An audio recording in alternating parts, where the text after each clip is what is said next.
one, I'm probably not as loud as these guys, but my name is Andrew Peirson, so I run CBRE's business in what region we call Southeastern Europe. What that basically means is we cover Slovenia across to Bulgaria and all the countries kind of in between and below. Now, in terms of my experience, I left the UK in 2005 and moved to Prague with a company called JLL. So over the years, I've worked in various countries. I've worked in the Czech Republic, Slovakia, Bulgaria, Serbia, Croatia, and in Romania too. So the past few years, I've been managing JLL business in all of those countries, and then last year I joined CBRE and set up our first real kind of owned business in what we call Southeastern Europe. So we have an office in Belgrade, and we've got an office in Sofia in Bulgaria too. What I've got is a kind of a presentation. It's probably going to be boring in terms of numbers, so I don't want to start talking about numbers and looking at graphs. I think one of the first things I'll talk about, which isn't part of this, was the points about residential. I mean, I live in Prague, I work in Serbia and Bulgaria in different countries every week. My view of, because I think it's what everybody does talk about, is residential. My personal view is probably not popular in terms of Serbia. I think the Belgrade residential market's overpriced. I think that if you look at places like Bucharest and Zagreb, Belgrade shouldn't be double the price in terms of apartment price of those countries. I think there's a point about the diaspora, but I think the diaspora have already bought. I think there was a lot of development for a number of years, and I think a lot of those developments were on the back of that diaspora buying in.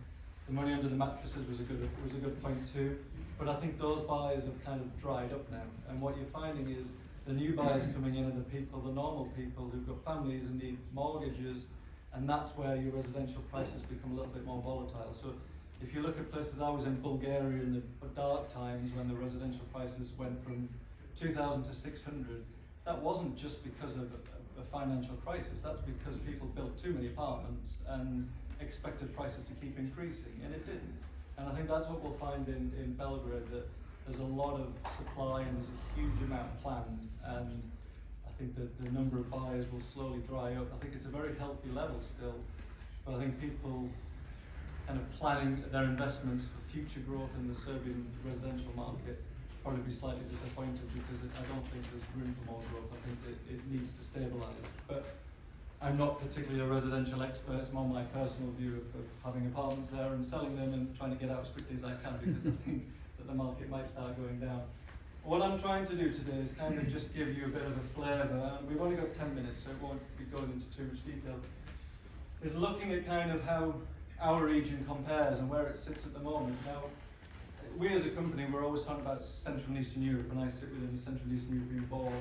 Central and Eastern Europe doesn't really exist anymore, because you've got places like Prague and Warsaw, which are just light years ahead of the rest of the region. So, you know, when I leave Prague on a Monday morning, go to Belgrade, I prefer Belgrade as a city, but it feels like I'm going from a different planet, because in terms of the real estate market, they're completely different. You've got markets like Prague, which is becoming, Tim has made a good point talking about pricing. You look at Prague now, Prague is the same pricing as core German cities, so it's becoming a real kind of core market in Europe. It's the same for Warsaw. We have this, what we call a Southern European belt, and the region has really been split into two now. And the king of our region is certainly Romania, although Romania tries to push itself more to kind of Central Europe, and it doesn't want to be kind of talked about as Southeastern Europe. It is Southeastern Europe, but it doesn't want to be. It's trying to push itself north. Where the other regions are is kind of ours, the Balkans, which is kind of Serbia, Bulgaria, Slovenia, Croatia. They're our four kind of core markets. And it's looking at where they sit. The key point on all of these graphs here, and you probably won't see the numbers, is that little green circle. What that is showing the density level. So it's showing how much supply there is in relation to the population.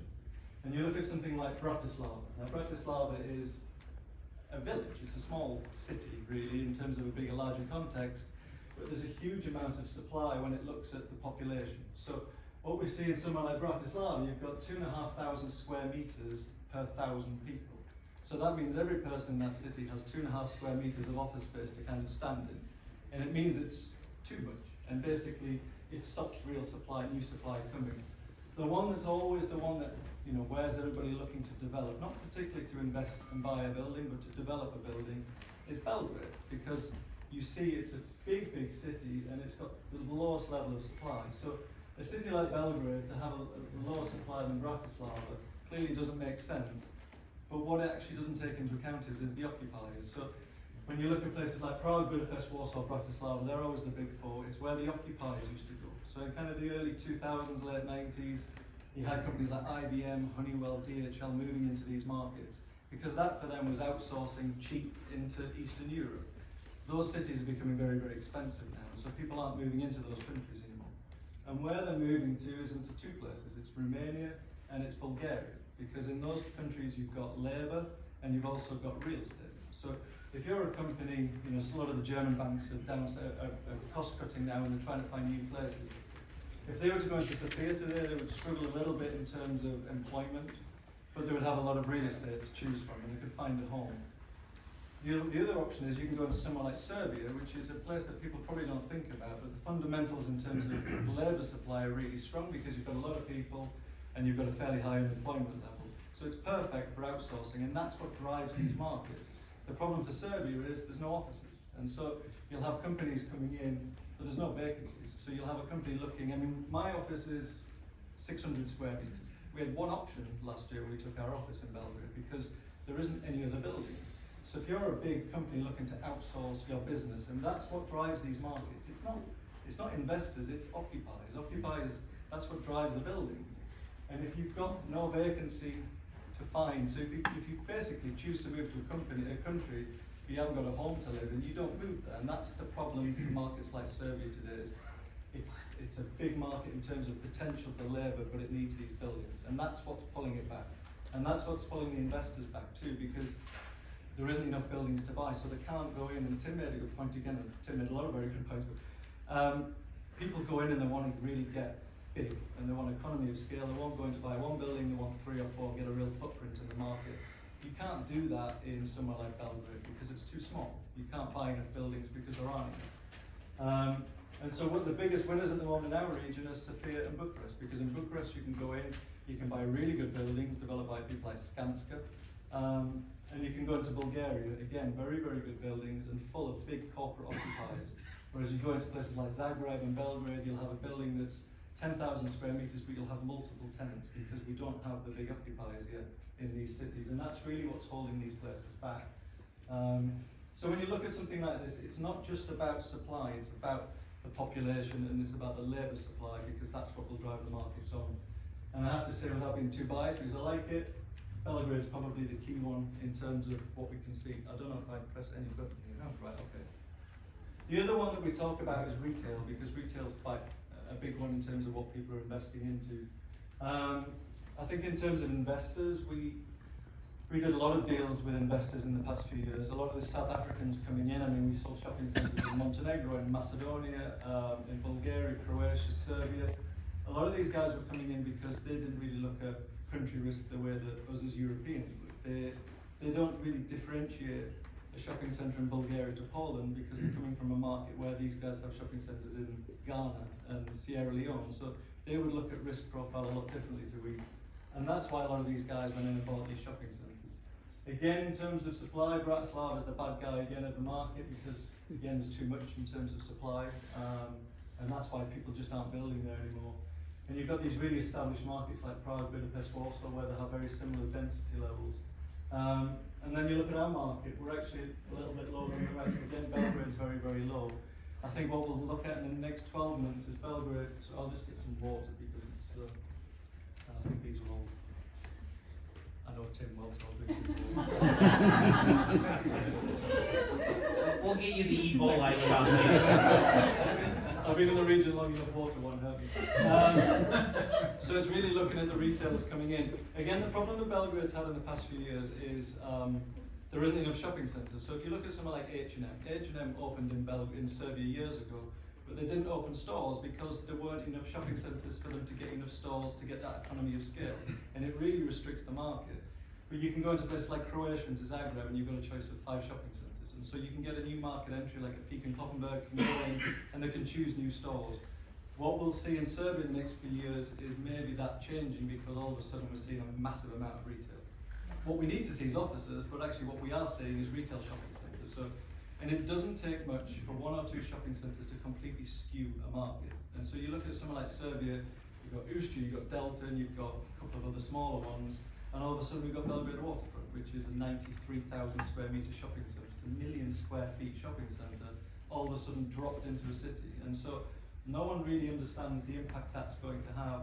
I think in terms of the occupancy levels and rents, they're going to go down because the other shopping centres have really benefited from the fact that there's been so few shopping centres recently.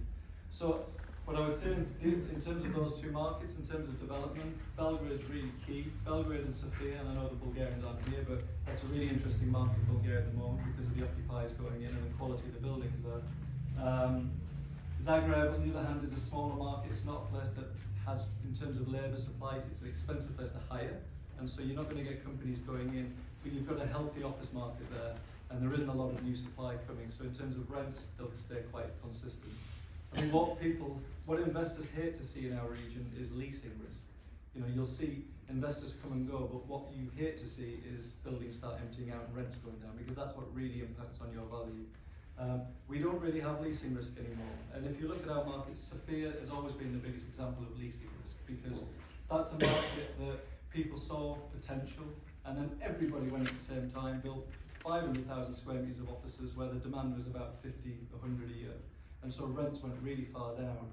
And I think Bulgaria as a market is a really key market to learn from when we're looking at emerging markets like Romania or Serbia that are really doing very well at the moment, is always look at what happened in Sofia and Bulgaria, because that was a market that completely imploded, not because of the financial crisis, but because, and actually the financial crisis helped that market, because it stopped the banks financing far too much, because they were financing countless office buildings and shopping centres, and the market couldn't cope. And it's taken probably 10 years for that market to almost recover from those times. So that's probably a market that we always point to when you look at a country like Serbia, is to learn from, because Serbia's at that level now. It's really the level that people are starting to look at it. People are a bit unsure about how to price it and where to how to place it in terms of if they could buy in that market. But it's a market that will always have that risk. But what it doesn't have is leasing risk. So it doesn't have that risk that you'll build a building and it'll be empty, because every building's completely full. And there isn't still enough pipeline coming forward for that to change. And so if you look at rents, you know, you can go into somewhere like Warsaw and you can take an office building in downtown Warsaw, downtown Prague, and you'll pay a rent of 21, 22 euros. But in those markets, you can also pay 8 if you want to. The problem in somewhere like Zagreb or Belgrade, we don't have those 8s. We don't have the 22 either, but everything's around kind of 13, 14, 15, 16, which makes it as an average a very, very expensive place to actually locate your office. So as an average, Belgrade is probably the highest rent in CE as an average, because it doesn't have cheap buildings. It just has 5 or 6 buildings in New Belgrade, and the landlords will dictate whatever the rents want to be because they're all full. And so as a market to actually locate, it's very, very expensive.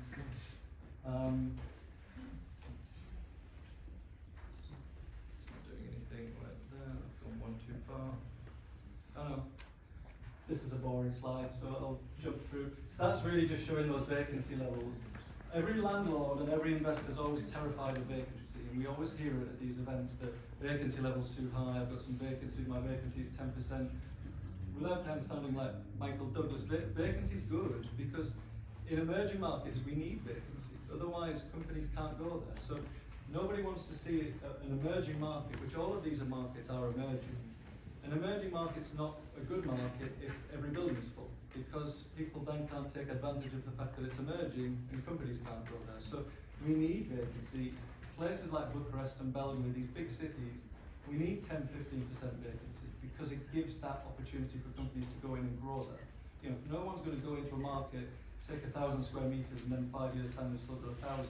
Everybody goes in, they realize it's cheap, they realize it's a good place to do business, and they always grow.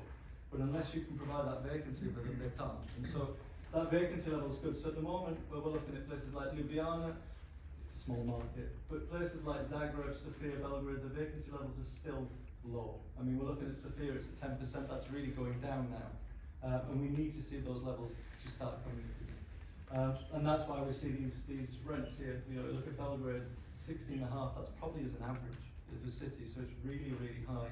So you'll say something like Belgrade is an average of 16, 16.5, Prague's probably 14, and that's a massive difference in terms of the wealth in those cities and the salaries, but the rents are higher in Belgrade than in Prague, so clearly it doesn't make sense.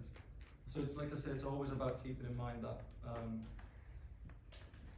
density. I think I did have one more, but it's not coming. So, I mean, I think that's it. I mean, I only had 10 minutes, and I think I've done 15. It is that. I think it's brilliant to get investors to come to our region, and we're trying to sell a number of office buildings and shopping centres at the moment. And it'd be brilliant if we sold them, but actually what the market in the cities needs is people to build.